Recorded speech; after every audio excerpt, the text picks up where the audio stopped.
Matapos ang maaksyong labanan ng UNT Volleyball League Season 2 preliminary noong March 13 na ginanap sa Paco Arena, Manila, balik hardcourt ang liga ng mga public servants para sa Win in Sports, Win for Charity na hatid ng UNTV.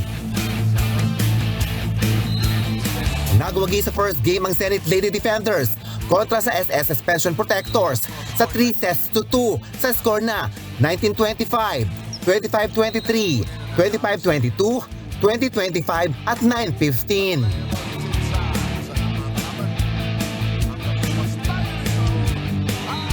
Tinanghala best player of the game si Menchi Tubiera ng Senate Lady Defenders. Sayang naman yung pinapractice namin araw-araw kung di namin gagalingan, di ba? Susuklihan namin yung mga pagod na ginagawa namin sa araw-araw, syempre. Sa second game, panalo naman ang Comelec Suffragettes sa sagupaan sa hardcourt laban sa PNP Lady Patrollers.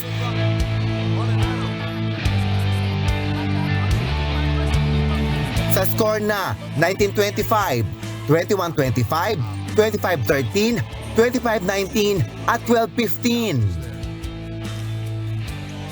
Habang tinanghal bilang best player of the game si Danica Genrauli ng Comelec Suffragettes. Nasasama yung spirit ng mga teammates ko, hindi talaga nawawala, and yung mga support ng management and saka coaches namin, ano lang talaga, tibayan lang talaga ng loob sa court.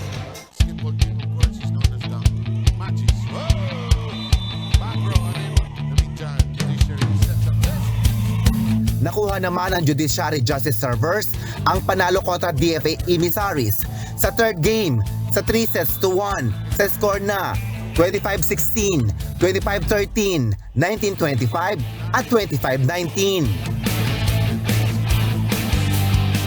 Napiling best player of the game si Alarni Pesebre ng Judiciary Justice Servers. Kailangan masaya lang sa loob ng court. Kailangan mag-ingay at saka nagtutulungan talaga sa loob. Walang sisiyan. Abangan ang susunod na game ng mga public servants sa paghaharap ng AFP at BFP.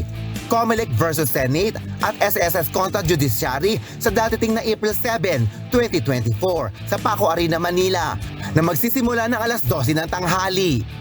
Hari Ilagan, UNTV, News and Rescue, Diyos ang aming sandigan, serbisyo publiko ang aming pinahalagahan.